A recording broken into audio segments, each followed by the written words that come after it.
Alright, hello everyone. Ang lecture natin ngayon under ng Positive Psychology, the study of well-being, of course in the scientific perspective, no? So matagal na akong nagkaroon ng lecture na to, siguro 3 years ago. Pinag-isipan ko na i-update kasi marami akong mga bagong examples, marami akong mga bagong ways of explaining things, so gumawa ako ng 2025 version. Pero kung gusto nyo pa rin panoorin yung old version, okay lang din naman. Panoorin nyo yun and then panoorin nyo to. Yun lang, mas marami talaga ako ditong recent examples. Okay? Yung mga students ko naman dyan, shout out pala sa inyo. Kapag mag-e-exam kayo sa akin, eto yung panonoorin nyo. Yung 2025 version. Okay? So, shout out ulit sa inyong lahat dyan. The main question I want to answer in this lecture, why study motivation in positive psychology? At alam na alam to ng mga students ko. Why are we studying certain topics in PosiSci? Kasi lahat ng topics, including motivation, is a very powerful predictor of happiness, also known as well-being in the scientific term, na pinag-aaralan natin sa PosiSci. So kung gusto mong maging masaya, di ba psych major ka? Ang ganda-ganda pala ng program mo, no? So nag-PosiSci ka, nag-positive psychology ka. Turuan mo nga ako paano maging masaya. Anong sagot? According to research, one way to be happy is to improve on your motivation. Kaya nga, in connection to that, yan yung pinakagusto kong ma-achieve in this lecture. How do we increase? Paano ba pinapataas yung motivation natin so it leads us to higher levels of well-being? Okay? So, simulan natin by discussing the definition of motivation based on the online dictionary ng APA. So, ito yung definition ng APA sa motivation. You can just read on your own. Pause nyo na lang yung video. Ang Tagalog ng motivation is gana. Ginaganahan ako kumain. Ganadong-ganado ako magtrabaho. Ganadong-ganado ako mag-aral. Ganadong-ganado ako mag-basketball. When you use that word, ang ibig sabihin nun, motivation. And this gana, this motivation is emotional, positive emotion, at malakas na emotion yan. Ang isang emotion kapag malakas, meron niyang manifestation. Lumalabas yan sa katawan ng tao, lalong-lalo na sa muka. Diba? So you can do this exercise para mas ma-imprint sa inyo yung motivation. I want you to show your face kapag ganado ka. Ang tawag ko dyan, gana face. Diba? Or in a more popular language, ang tawag dyan, game face. Wag mo akong istorbohin ngayon. Wag kang magulo kasi may ginagawa ako that I'm so motivated. Here's my game face. Or my gana face. Everyone, 1, 2, 3, go, gana face. Yan, picturean mo sarili mo, yan yung gana face mo. Does that make sense? So motivation is such a very powerful emotion, lumalabas yan. Nagmamanifest yan sa katawan ng tao, lalong-lalo na sa muka. Now, according to research, motivation leads to or predicts good mental health. Kaya nga, this is one of the most positive variables in PosiSci, motivation. Pag mataas ang motivation mo, all the good things happen in our mental health. Like for example, maganda yung physical health natin. Of course, the physical and the mental are interconnected. Kapag motivated kang tao, gumaganda yung physical health mo that leads to better mental health. Kasi nagagawa mo yung mga gusto mo, wala kang sakit, hindi ka nako-confine sa ospital, sumasaya ka. Bakit maganda yung physical health mo? Kasi nga, motivated ka. Motivation can also predict relationships. Gumaganda yung relationships natin kapag highly motivated tayo, especially when we are motivated to take good care of each other in a relationship. In fact, nagkaroon ng study in connection to this, ano raw ang common factor ng mga couples na matagal na? Bakit sila nag-anniversary ng 50 years? Bakit sila umaabot ng 60 years? Bakit? Ang sagot, they are highly motivated to take good care of each other. Etong si Lola, highly motivated kay Lolo. Si Lolo, highly motivated kay Lola. Yan ang sikreto ng matagal na samahan. You are so motivated, both of you are so motivated to make the relationship work. Kaya crucial to, no, in any human relationship, especially romantic relationship such as marriage. Dapat pareho kayong mataas ang motivation to keep the relationship going. Kasi kapag ang isa dyan, hindi na mutual, no, ang isa dyan, lumagpak ang motivation, most likely, break up ang kalalabasan yan. Kapag yung isa motivated pa, yung isa hindi na motivated, may iba ng motivation, talagang hindi magtatagal yung relationship. So this is one of the crucial factors for those of you who want na magtagal ang mga relationships ninyo, yung may mga jowa dyan o yung mga mag-aasawa dyan, yan talaga dapat ang crucial factor. Your motivation to sustain the relationship. Okay? Number 3, motivation can also positively affect academic performance. Ang dami natin mga studies dyan na yung mga estudyante na mataas ang motivation mag-aral, mas marami silang achievements in school compared to students na mababa ang motivation. Obviously, yung mga students na mababa yung motivation, sila yung nagda-drop out. Yung mga students na mataas ang motivation, sila yung nagiging cum laude, summa cum laude, nakaka-receive ng maraming awards, magaganda yung mga grades. So if you want, yung mga students na nakikinig dyan, na tumaas ang grade nyo, paano mo patataasin yung grade nyo? Other than mag-aral ka ng mabuti, you work on your motivation to study. Mamaya pag-uusapan natin yan, how do I motivate myself to study? Para sa mga students na hindi talaga motivated to study. Number 4, related din ang motivation sa work performance or magandang work performance. Ang mga empleyado, according to IO Psychology, na mataas ang level of motivation, sila yung mga good performers in any organizations. Halimbawa, sa Chicago Bulls, o yung mga ka-age ko dyan, kilala nyo to, may empleyado ang Chicago Bulls, ang pangalan Michael Jordan. Ang dami niyang achievements, ang dami niyang karangalan binigay sa Chicago Bulls. Ang tanong, bakit? Anong employee variable meron si Michael Jordan at ganyan siya kagaling sa trabaho niya? Ang sagot, he is one of the most motivated athletes there is. Tignan niyo na lang yung background niya when he was still playing. Sobrang taas ang level of motivation niya to be the best basketball player. O, di ba? Kaya, again, yung mga empleyado na nanonood dyan, kung gusto mong gumaling sa trabaho mo, other than practicein mo yung ginagawa mo, in the psychological level, you work on your motivation. So kapag i-combine mo yan, numbers 1 to 4, lahat yan na-achieve mo, all this leads to good mental health. At mangyayari lang yung apat na yan kapag maganda yung level of motivation mo. So let's talk about the 3 principles of human motivation. Habang dinidiscuss ko tong 3 principles na to, I'm gonna give some tips on how to increase motivation that leads to higher well-being. Principle number 1, tandaan nyo, ang motivation is always about movement. Going back to the dictionary ng APA, gusto ko i-highlight yung word na energy. So motivation is an energy, a very positive and strong energy. Ano ba ang purpose ng energy? High school physics, ang energy, it creates movement. So yan ang pinaka-essence ng motivation. It's about energy that makes a person move. In fact, etymology tayo, alam nyo ba na yung motivation, galing yan sa word na moveo, Latin word moveo, doon dinerive yung word na motivation. So to be motivated means to move. Meron kang desire to move your psychological world. Kaya nga, ang isang motivational speaker, marami tayo niyan sa Pilipinas, hindi na lang ako magbabanggit ng pangalan. And I know this business because I used to be one. I used to be a motivational speaker. Ang trabaho ko whenever I speak in front of many people is to give them the energy, to produce in them the energy wherein this energy they would like to move. Yan yung trabaho mo bilang isang motivational speaker. Paggagalawin mo yung mga tao. Magsasabi ka ng mga bagay dyan during your talk na magpapataas ng energy nila, magpapataas ng desire nila to make themselves move.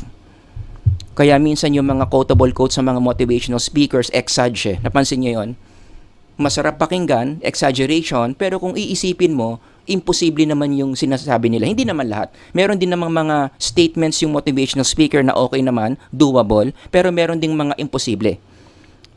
But regardless, the point kasi, kaya ka nag-e-exage kahit na hindi siya posible is you are creating the energy that will make your listeners want to move. It's all about movement. O kaya nga, based on this, no, ano yung insight that we can learn? How motivated you are depends on the number of movements that you have. Let me repeat. How motivated you are depends on the number of movements you have. Paano mo masusukat kung mataas ba yung level of motivation mo? Tignan mo yung life mo. Ilang movements yung consciously mong ginagawa to improve yourself? Mas marami kang sagot dito, mas mataas ang level of motivation. So when you meet someone na hindi masaya, malungkot, mababa ang well-being, ano ang hypothesis? Bakit? I-connect mo sa motivation. Most likely, wala siyang movement, wala siyang energy, wala siyang desire to move forward in any of these life components. Yan. Most likely kaya hindi masaya yan. Hindi siya nag-move forward spiritually, hindi siya nag-move forward socially, hindi siya nag-move forward career-wise, so on and so forth. Yan ang matinding magpalungkot ng tao. Yung wala kang nakikitang progress, wala kang nakikitang movement, wala kang nakikitang improvement. One of the powerful factors yan, pampabagsak ng well-being. O kaya nga, babalik ta rin mo. Kung gusto mo maging masaya, tumaas well-being mo, you create movements here. Dapat nag-move forward ka in any of these life aspects. A common comment I get from students when I teach this, sasabihin nila, pero sir, yun nga yung problema ko. Aminado naman ako hindi ako masaya. Aminado akong wala akong desire to move. Yun nga yung problema ko. Wala akong energy to move. Hindi ako inspired to move forward in these aspects of my life. So ano ang solusyon dyan? Let me teach you a motivational hack na maraming mga tao hindi alam. If you don't feel like moving, what do? Ang tamang response dyan, you move to create the feeling. Let me repeat. If you don't feel like moving, or if you don't feel like moving, you move to create the feeling. Tagalogin natin, gawin mo pa rin kahit hindi mo feel gawin. Sabi nga ni John Maxwell, no? One good motivational speaker, don't wait until you feel positive to move forward. Act your way into feeling good. Act your way into feeling good. The common error of people, hindi si Maxwell hindi si Maxwell yung error dito, tama yung sinasabi niya. Ang common error kasi ng mga tao, hinihintay nila yung feelings bago sila mag-move. Which reminds me of my previous slide. Ito yun. Diba? Alam mo naman na kailangan mo ng movement, pero hindi ko gumagawa ng movement. Bakit? Kasi inaantay mo nga na magkaroon ka ng desire to move. Ang sabi ni Maxwell, hindi dapat ganun. Kahit hindi mo feel, gumalaw ka pa rin. I-connect mo yan sa isang konsepto sa psikolohiyang Pilipino, in the macro level, kaya maraming Pilipino ningas kugon. Magaling lang, motivated lang sa simula. Bakit? Kasi mataas pa ang feeling pag nagsisimula ka ng isang bagay na bago. Motivated ka pang mag-exercise, motivated ka pang mag-self-improvement, motivated ka pang mag-aral ng new language. Mataas pa yung excitement sa simula Pero pagpunta mo ng gitna, bumabagsak yung excitement, bumabagsak yung desire mo to learn a new skill. Ano nangyayari? Humihinto ka. Hindi mo tinutuloy-tuloy yung isang bagay na gusto mo sanang i-improve kasi nga nakabase ka sa feelings mo. Kaya nagiging ningas kugon ka. Sino dito nakaka-relate, ningas kugon? Yung meron kang sisimulan, you're so excited, and then eventually lalagpak yung excitement mo, hindi mo na gagawin. Hanggang sa hindi mo na siya ginawa at all. Right? Yung mga nakaka-relate dyan, mag-type sa comment section. Yan daw yung pinagkaiba ng intensity from consistency. Yung mga taong intensity model, ganito sila. Mag-move lang sila kapag feel nila. So sa simula, feel nila. Kasi excited First time magsuswimming, mag-aaral mag-swimming. First time mag-aaral mag-tennis. Kaya boom, sige. First week, okay, consistent. And napapagod na yung katawan, nabibisi na. Parang naiinip na, hindi sila nag-i-improve. Hindi na nila feel mag-practice mag-tennis. Anong gagawin? Hihinto na dito. Isang taon na siya dyan. So isang taon na siya, hindi mag-aaral mag-tennis. Hindi na siya nag-move forward. Diba? Pero kapag consistent ka, like this person, whether feel niya o hindi, whether masakit ang katawan niya or hindi, whether may progress siya o wala, tuloy-tuloy pa rin ang pagte-tennis niya. Kaya ano nangyari? Maya-maya ito naging athlete na. Ito, beginner pa rin. Yan ang difference between intensity and consistency. Kaya nga, application number 1, how to be happier. You aim to move, you aim to improve something in yourself every day. Dapat yan yung everyday goal mo. Pag titignan mo yung different aspects ng buhay mo, dapat masasense mo that you were better today than yesterday in any of this life aspect. Diba? Kung ikukumpara mo yung sarili mo ngayon, kumpara last month, dapat socially mas maganda ka ngayon kumpara last month. Dapat mas maganda yung tinatakbo ng career mo ngayon compared to last month. Yun, the more that you sense, mas marami kang nakikitang improvements dito, mas tumataas yung level of well-being. Got that? So yan yung principle number 1. Marami na kagad kayong natutunan how to make yourself happier via motivation. Principle number 2, ang sabi, motivation is goal generated. Going back to the online dictionary ng APA, this time I want to highlight the word direction. So merong energy. Motivation is energy, pero yung energy may pinanggagalingang direction. May pinanggagalingan yung energy na pinag-uusapan natin dito sa motivation. Ang tanong, saan galing yun? From what direction motivation comes from? From the direction of a goal. Motivated ka na ma-achieve yung goal mo, yung motivation mo, lumalabas yan because of goal. Nagigets nyo? So nagiging cycle yan. You set a goal for yourself, that's the cause. Then, magkakaroon ka ng motivation, that's the effect. Yung motivation na mararamdaman mo, gagamitin mo yan to make this goal possible. Hindi ko lang nalagay dito pero dapat bilog yan eh. Okay? Yan yung magandang cycle sa psyche natin. Goal leads to motivation. Motivation leads you na matupad yung goal mo. Ang magandang example dito is look at how God motivated Adam and Eve. Ginawa niya ang tao from alabok ng lupa, 'di ba? Yun yung katawan, and then pumasok yung psyche ng tao doon sa katawan. Paano minotivate ng Diyos si Adam and Eve? Ginawa niya or binigyan niya ng goals. If you read, for example, Genesis 1:28, bilangin niyo kung ilan goals ang binigay ng Diyos dyan. Be fruitful is 1, that's a goal. Increase in number, that's another goal, that's 2. Fill the earth, that's 3. Subdue it, that's 4. Rule over everything, that's 5. 5 goals. Bakit binigyan ng Diyos si Adam and Eve ng 5 goals? Because God knows that those goals will keep them moving. Para magising yung motivation ni Adam and Eve, magsimula na yung human civilization. Does that make sense? Kaya nga, going back to that idea, no, when you ask someone, bakit ka ganado? Maghanap ka ng isang taong mataas ang motivation, tanungin mo siya, ano ang nagpapagana sa'yo? Bakit ka ganado sa work mo everyday? Anong isasagot nila? Kasi meron silang gustong mangyari in the future. Meron silang nakikita in the future na gustong-gusto nilang mangyari, yun yung nagbibigay sa kanila ng motivation everyday. Or in a more popular language, para mas madrama, marami kasi akong pangarap na gustong matupad. Everybody say pangarap. Yan. Ang pangarap, isa yan sa pinaka-powerful way to generate motivation. Ang mga taong maraming pangarap in the future, punong-puno ng motivation. Kayo mga students, ano ba yung pangarap nyo na nagbibigay motivation sa inyo na mag-aral ng mabuti, yung pangarap nyo makagraduate? Don't you agree? Connected yan eh. Kaya ka nagtitake down notes, kaya mo to pinakikinggan tong lecture na to.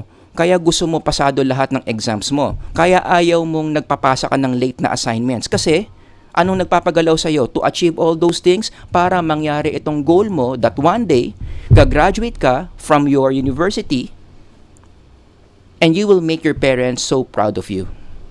Diba? Yan yung motivation mo. Ito yung goal mo. Ito yung nagbibigay sa'yo ng motivation to do all the things that you are doing as a student.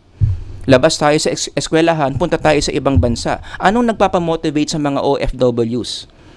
Na magpabalik-balik sa bansa na hindi naman kanila. Mahirap yun ha. Mahirap ang buhay ng isang OFW, kaya saludo tayo sa mga OFWs dyan. Malayo sila from their friends and family. Iba yung weather sa ibang bansa. Iba yung language. You feel so outcast. Diba? Pero bakit kahit meron ganong mga difficulties and challenges, balik pa rin sila ng balik doon? Yung iba nga, hindi na nga umuwi sa Pilipinas kahit gustong-gusto na nilang umuwi. Bakit? Kasi marami silang pangarap para sa mga pamilya nila here in the Philippines. At isa sa mga pangarap ng mga OFW parents would be yung mga anak nila makagraduate from the university. So that keeps them going. Kaya kahit malamig sa bansa nila, kahit na-homesick sila, kahit mahirap, kahit hindi sila makapag-master ng foreign language ng maayos, tuloy-tuloy pa rin yung pagtatrabaho. Bakit? They are so motivated to make this happen. In the macro level, why companies set goals? Basahin nyo tong article na to para makita nyo yung importance. Bakit ang isang organization dapat klaro yung vision and mission statement? Bakit? Kasi yung goals na isaset ng kumpanya, whatever that is, yan yung magbibigay motivation sa mga empleyado. For example, in the university that I work from, Bakit merong vision, mission itong university na to? Ano ang psychological purpose niyan? Hindi lang to pampaganda sa website. Hindi lang to pampaganda sa mga flyers na binibigay. Vision, mission of organizations, may psychological purpose yan, and that is to give motivation to employees. So in my case, bakit ako motivated to work as a faculty member of this organization? Kasi etong vision, mission na to, nagpapamotivate sa akin to work. Kaya motivated ako sa classroom. Alam na mga students ko yan. Kung gaano kataas ang motivation ko when I teach. Why? Because this vision and mission keeps me going. Naniniwala kasi ako sa vision and mission of this university. So it gives me a lot of motivation to do what I do in this organization. Last example, ano ang psychological explanation bakit masakit ang breakups? I-connect nyo, breakup and motivation. Alam lang natin kasi pag may heartbreak ka, masakit, malungkot ka, nadidepress ka, na-anxious ka. Pero ano yung psychological reason? In connection to motivation. Ang sagot dyan, kasi it used to be nung kayo pa, meron kayong goal. Imagine niyo kayo to, magjowa kayo. Dapat ang lahat ng goal ng magjowa long term. Amen ba doon? Kapag magjojowa ka, the reason why gagawin mo yan, kasi for the possibility na kayo na as husband and wife. Yun lang dapat ang orientation nyo. Hindi yung maglalaro lang kayo for the sake of experience, try lang. That's very unhealthy. Magjojowa ka because in the long term, you want marriage. Okay? So naging kayo, ito yung goal nyo. That's why you are improving yourselves for each other para maging best husband and wife kayo for each other in the future. Nag-aaral ka ng mabuti, inaalagaan niyo yung mga katawan ninyo, nagpaplano kayo ng future, gumagawa na kayo ng mga savings account. Kasi nga, leading towards marriage. Biglang may nangyari, hindi kayo nagtagal, nag-break up kayo. Connect the dots. Ano mangyayari? Mawawala yung goal mo na sinet mo. Kanina motivated kayo dito, di ba? So, ang healthy ng psychological system nyo. Ang taas ng motivation dito. Ano nangyari? Naghiwalay kayo, nawala yung goal ninyo, yan yung masakit. Yan yung nagbibigay ng psychological pain. Nawalan ka na ng goal in life because you used to have one nung kayo pa. Isa yan sa mga pinakamasakit na pwedeng mangyari sa'yo psychologically. Yung meron kang gustong mangyari na hindi na mangyayari. Di ba masakit yun? Isipin nyo. May gustong-gusto kang mangyari. May nangyari, alam mo na hindi na siya mangyayari. Yung gustong-gusto mong mangyari, masakit yan. That's what gives you psychological pain in a breakup. Kaya after all these examples, no? How to be happier, application number 2, dapat meron kang goals. Dapat meron kang dream sa buhay. Hindi pwedeng gumigising ka lang araw-araw, come what may. Sumasabay ka lang sa agos ng buhay. Just go with the flow. That's one of the ways how to be sad. You just go with the flow. Hindi pwede. Dapat meron kang goals, meron kang dreams na gusto mong ma-achieve, and everyday yung mga efforts na ginagawa mo, moving you forward to that dream na gusto mong mangyari. Kaya isipin mo, no, ano ba yung goal na gusto mong mangyari sana before 2025 ends? Dapat meron ka niyan. The more the better. Pero let's start small. Isa lang muna. Create one goal na gusto mong ma-achieve sa 2025 and make sure before 2025 ends, you make this happen. Pero mas may isa pang matinding strategy para talagang lumabas yung motivation mo, from goal setting. Other than this, palitan mo yung achieve before 2025 ends. Gawin mong ganyan. One goal you badly want to achieve before your earthly life ends. Kasi yung 2025, pwede ka pang mag-relax dyan Sasabihin mo, ano pa lang naman Feb pa lang naman matagal pa yung 2025, sa December pa matatapos yan. So petiks muna ako ngayon. Minsan, kapag nakakasense ka na marami ka pang oras, ang tawag dyan time surplus, yan ang pinakamabilis pumatay ng motivation. Yung iniisip mo, you have so much time left to achieve your goals. So, i-short circuit mo yon. Huwag mong pairalin yung time surplus in your mind. And how do you do that? Gawin mong ganyan. Before your earthly life ends. Kasi kapag ito yung perspective mo, hindi mo alam kung kailan ka madededs. Kasi dito, ina-assume mo, Feb pa lang ngayon, di ba? Ang ina-assume mo dyan, ang dami mo pang months before the 2025 ends. Pero pag itong perspective mo, anytime you can go. Ano yung effect sa inyan? Magkakaroon ka ng sense of urgency. Everybody say urgency. from the word urgent. Magkakaroon ka ng urgency to make your plans, to make those dreams come true. Diba? Mas mamomotivate ka na talagang gawin na yung mga bagay na gusto mong ma-achieve. Kasi alam mo na konti na lang yung oras mo, anytime you can go. Does that make sense? Now, let's move on to principle number 3. There are two ways of being motivated. Ito na yung classic na concepts in motivation, intrinsic versus extrinsic motivation. Ang dami-dami ng mga articles on this. Isa ito sa mga pinaka-powerful theories in positive psychology. Ang mga gods dito, yung mga researchers na magaling dito, Ryan and Deci yan. So yung mga magtitesis dyan, if one of your variables is motivation, you would more likely read articles by Ryan and Deci kasi sila talaga yung nag-conceptualize niyan. Ano pinagkaiba ng intrinsic motivation from extrinsic motivation? Pag sinabi mo extrinsic motivation from the word external, ito yung mga bagay-bagay sa labas mo na nagbibigay sa iyo ng motivation. Nagbibigay sa iyo ng gana, ng energy. Tulad ng sumusunod, mga external sa atin yan. Pera, fame, awards, promotion, gadget, or in general, anything that is worldly/material. Mga laruan ng mundo, toys of the world, powerful motivators yan.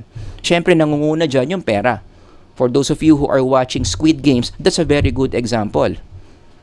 Ano ang nagpa-motivate sa mga tao, sa mga players dito na sumali sa Squid Games? Eh di something external, yung money.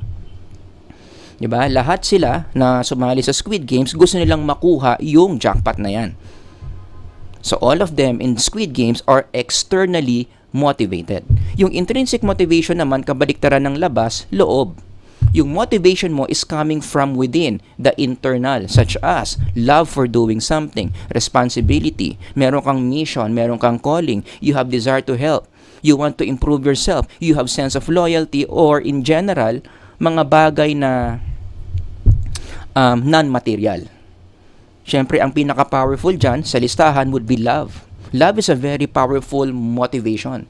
When you do something out of love, yan, intrinsically motivated ka. Such as, for example, pag naglalaro ka ng basketball.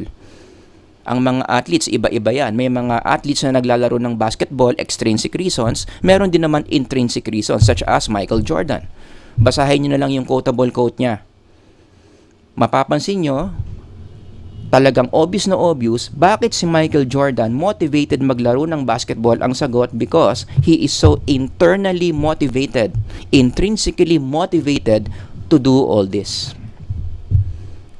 Gumagawa siya, naglalaro siya ng basketball out of love for the game. I love that term, for the love of doing something. Yan, that's Michael Jordan at its best. Yan din yung level ni Jesus, no, when he was doing his work on earth. Ako naniniwala kahit offeran mo si Jesus ng 3 million pesos, 10 million pesos, Jesus, itigil mo yung pinaggagawa mo sa world. Itigil mo yung pagpipreach mo ng God's word. Walang makakasilaw na pera sa kanya kasi nung ginagawa niya yung ministry niya here on earth, he was intrinsically motivated in doing it. My food is to do the will of Him who sent me and to finish His work. Meron siyang sense of mission. Hindi mo mahihinto yung mga ganyang tao to do the thing that they do because they are intrinsically motivated. Now, if you go back to the history of the theory by Ryan and Deci, which by the way, self-determination theory ang tawag dyan, no? It used to be na yung intrinsic and extrinsic motivation is categorical. Dati, ganon. May mga tao na intrinsically motivated, may mga tao na extrinsically motivated. But as time went by, nagbago yung teorya because of recent researches, krinos out na yan. Hindi mo dapat kinakahon yung tao kung intrinsically or externally motivated. Parang kinakahon mo yung tao kung babae or lalaki, taga Manila versus taga Makati, hindi categorical. Yung intrinsic and extrinsic motivation. Yung modification na ginawa dyan is from categorical, ginawa ng continuum model. Pag sinabi mong continuum model, dalawang extremes yan. Sa kaliwa, intrinsically motivated. Sa kanan, extrinsically motivated. Which means, lahat ng tao, we are always the combination of both intrinsic and extrinsic motivation. Lahat tayo, we are somewhere between the continuum. May pagka-intrinsic, may pagka-extrinsically motivated tayong lahat. Yung iba sa atin, mas malapit sa intrinsic motivation. Yung iba sa atin, mas malapit sa extrinsic motivation. Paano mo malalaman kung saan ka mas malapit? Nasusukat naman yan. As we do in psychology, di ba? Marami tayong mga psychological instruments that are designed para sukatin kung ang tao mas intrinsically or mas extrinsically motivated. One example, yung tinatawag nating intrinsic motivation inventory. Isa tong standardized test. Okay? So may mga statements dito, and then you're gonna answer this using the Likert format. Meron yang scoring system. At the end of the day, kapag nasagutan mo yung items, malalaman natin whether doon sa continuum, going back, mas malapit ka ba sa intrinsic or sa extrinsic motivation. So para malaman mo yan, you can measure your level of motivation via this inventory. Pero marami pa ha. Marami pang mga existing standardized inventories in the literature. Kayo na lang bahala maghanap doon. Alright? So, some examples when it comes to sports. Kapag ang isang atleta, mataas ang intrinsic motivation. Mataas yung intrinsic motivation niya, ito yung mga sasabihin niya. Again, good example will be Michael Jordan. The game of basketball has been everything to me. My place of refuge. Yan. Basahin nyo na lang on your own. You will sense na talagang when he plays basketball, talagang intrinsically motivated siya. But let's apply the principle. Anong sabi? We are always a combination of both. So kung si Michael Jordan, highly intrinsically motivated, so somewhere siya dito, no? Ang ibig sabihin ba nun, zero yung extrinsic motivation niya? Hindi. Kahit papano, si Michael Jordan, meron din yung extrinsic motivation. May something external din dyan na nagpapamotivate sa kanya. Pero hindi yun yung primary source ng motivation niya, pero may contribution. Like for example, ano yung pinaka-obvious na motivation dyan? Pera. Noong 1996 to 1997, ang sweldo ni Michael Jordan is $56 million. Halos 57 million nga actually. Kinonvert ko yan sa Philippine peso, that would be 261 million pesos monthly. Gusto mo ba ang sweldo mo 261 million monthly? Sa tingin mo ba kung ang sweldo mo 261 million pesos monthly, gagaling ka ba mag-basketball? Aba, syempre. Tataas talaga talon mo dyan. Bibilis talaga yung takbo mo dyan eh. Diba? So it's always a combination of both. Yes, he loves the game.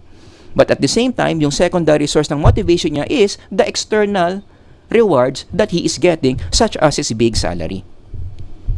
Nagigets nyo? So ang tanong ngayon, so what? Anong ngayon ang implication niyan kung lahat naman pala ng tao parehong intrinsically motivated and extrinsically motivated? Ito yung mga possible applications niya, no? You can use external rewards in things that you do. Hindi naman natin minamaliit, hindi natin dinidemonize yung extrinsic motivation. Okay lang ba ma-motivate ng pera? Okay lang ba ma-motivate ng fame? Okay lang. In fact, you can even use these external rewards para i-push yung sarili mo to do the things, especially yung mga ayaw mong gawin. Yan.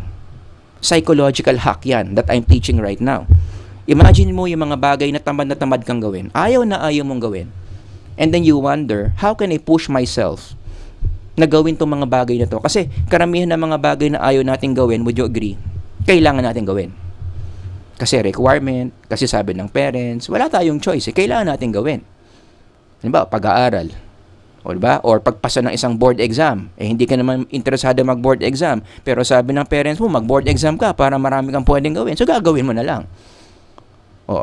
So how do you push yourself to do those things that you don't like to do? Yun na. Gumamit ka ng external rewards. Halimbawa, you want to pass the exam. Ang gawin mo, una, i-break down mo into smaller goals yung pagpasa ng exam. Again, kahit ayaw mong gawin to, pero kailangan, i-break mo into smaller goals. And then, after mong magawa yung mga smaller goals, bigyan mo yung sarili mo ng mga external rewards that will excite you, that will motivate you. So to put that principle, ito yung major goal mo, pass the exam, i-break mo into smaller pieces, organize your notes, read 3 chapters, and then pass the exam. So sa bawat small achievement mo, anong meron dito sa column 2? External reward. 'Di ba? Pag nagawa mo yung number 1, tulog ka ng 3 hours, regalo mo sa sarili mo. Nagawa mo yung number 2, manood ka ng 2 Netflix episodes ng gusto mong series. O finally, fast forward, nakapasa ka na sa exam, boom, big time yan, mag-Disneyland ka. O 'di ba? Kapag lagi mong naiisip ng mga external rewards na makukuha mo in achieving these small steps of your goals, mamomotivate ka. 'Di ba? Mapupush kang gawin yung isang bagay na ayaw mong gawin. So magandang motivational hack 'yan. Okay? But going back to these two, extrinsic and intrinsic motivation, according to research, ano ba raw dito yung mas effective in sustaining motivation? Is it extrinsic or intrinsic? Ang sagot, according to research, it's really intrinsic. Ang advantage kapag intrinsically motivated ka in doing something, sustainable yung level of motivation mo. Hindi siya masyadong nagfa-fluctuate ng taas-baba. Hindi ka nagiging ningas kugon. Ang mga taong matataas ang level of intrinsic motivation, they are the unstoppable ones. Ang hirap nilang pigilan in doing the things that they do because they are so intrinsically motivated in doing this. Yan yung advantage. Pag extrinsic motivation daw, hindi siya ganun ka-sustainable eh. Madali kang mag-stop, madali kang mag-give up. Opposite of intrinsic motivation. One good example of this, mga taong unstoppable, si St. Paul. Nag-rant siya isang beses dito sa 2 Corinthians, di ba? Ano yung mga nirant niya? Yung mga difficulties niya being an apostle of Christ. Yung mga sinasabi niya, ito yung mga hardships na pinagdaanan niya. Imprisoned, shipwreck, slept at open sea. Grabe, di ba? Oh, pero nag-stop ba si St. Paul in spite of these difficulties? Hindi. Anong ginawa niya? Sa Philippians, sabi niya, I pressed on the goal. Tuloy-tuloy lang sa Tagalog. Yes, marami akong pinagdaraanan, pero dahil intrinsically motivated siya, sustainable ang motivation, tuloy-tuloy pa rin ako sa paggawa ng trabaho ko. Because the Apostle Paul is intrinsically motivated. Diba? Yan yung gusto mong magiging empleyado if you have an organization. Imaginein mo lahat ng empleyado mo intrinsically motivated in doing their jobs. Kahit anong difficulties nila na equivalent dito, tuloy-tuloy pa rin sila sa pagtatrabaho for the organization. O, kaya may implications yan sa recruitment eh. Ang implication yan, kung i-connect mo na sa IO Psychology, dapat ispatan mo yung mga aplikante na gustong pumasok sa organization na mataas yung level of intrinsic motivation. Isa yan sa mga key ingredients para maging successful yung organization. O, mas modern example, other than St. Paul, si Michael Jordan. Diba? Ganyan din siya. Imagine mo kung ganyan yung attitude mo. Sabi niya, if you're trying to achieve, there will be roadblocks. I've had them. Everybody has had them. But obstacles don't have to stop you. If you run into a wall, don't turn around and give up. Figure out how to climb it, go through it, or work around it. Mga salita yan ng isang taong mataas ang intrinsic motivation, hindi sila basta-basta napipigilan ng mga obstacles. Nagigets ninyo? Kaya maganda talaga yung intrinsic motivation. There was a study done. Ito naman, application nito sa school. Grinupo nila yung mga estudyante in this study, those who are highly extrinsically motivated versus those who are highly intrinsically motivated. Yung mga estudyante na they study for the grades, for the achievements, for the applause of other people versus mga estudyante na nag-aaral because they simply enjoy studying. Okay? So, kinategorize nila yung mga ganong estudyante. And then, tinignan nila yung mga key dependent variables dito such as their grades, such as their achievements. To make the long story short, ano nangyari? Yung mga estudyanteng mataas ang intrinsic motivation, sila yung mas maraming achievements in the school. Sila yung mas maraming awards. Sila yung mas maraming accomplishments, academic accomplishments compared to students who just study for grades. O, kaya kung gusto mong gumanda yung performance mo sa school, ang sagot dyan, you really have to love the idea of studying. In fact, may simpleng self-check dito eh. Magka-college ka pa rin ba kahit hindi required mag-college?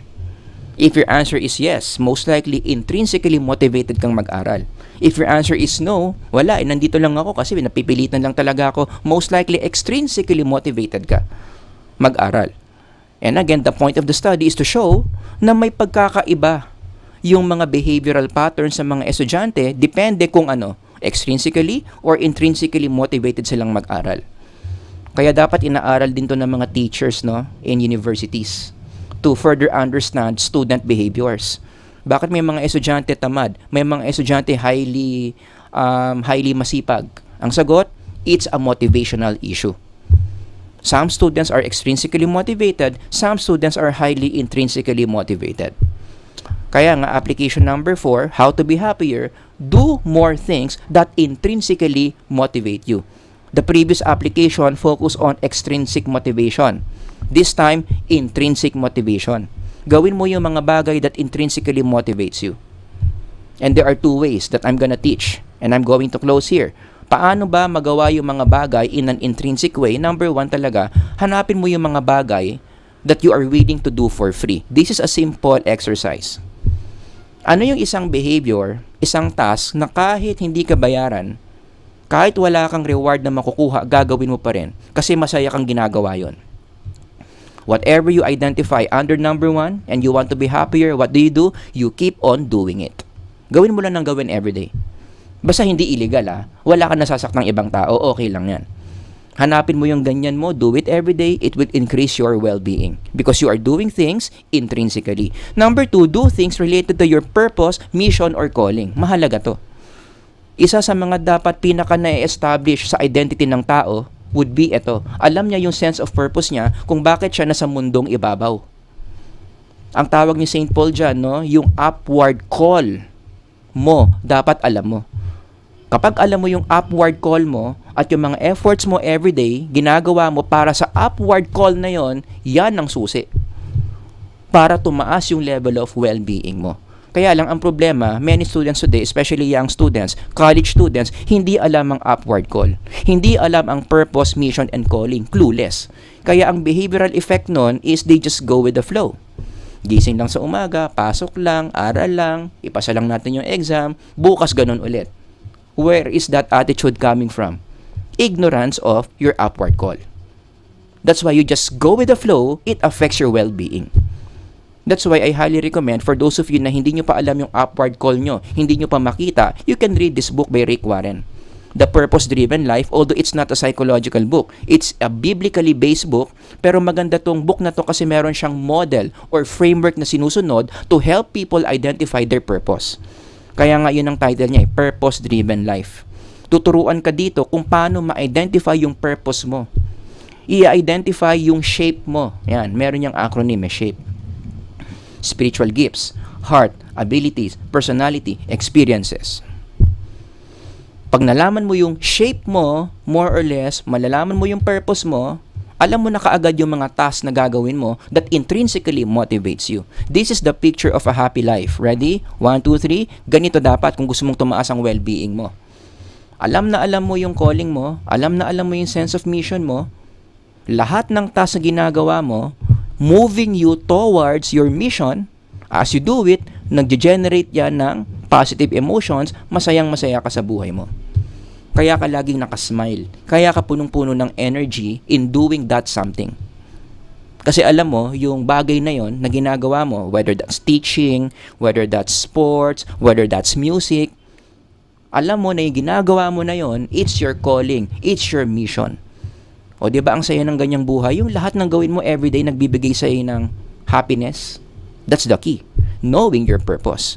Kasi kung i-delete mo to, i-delete natin, hindi mo alam yung purpose mo, hindi mo alam yung task na gagawin mo, ang mangyayari dyan, magta-trial and error ka, random task.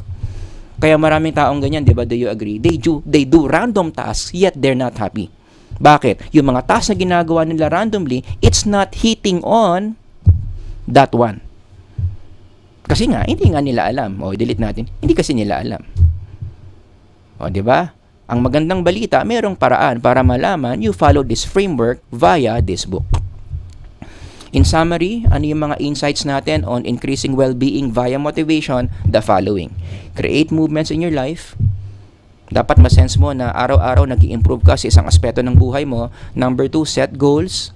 Make it happen. Huwag kang ningas-gugon. Number 3, use external rewards. Number 4, identify your purpose so that you do things intrinsically. Yan. The more you apply numbers 1 to 4, sure ball yan. tataas yung level of well-being mo. Alright?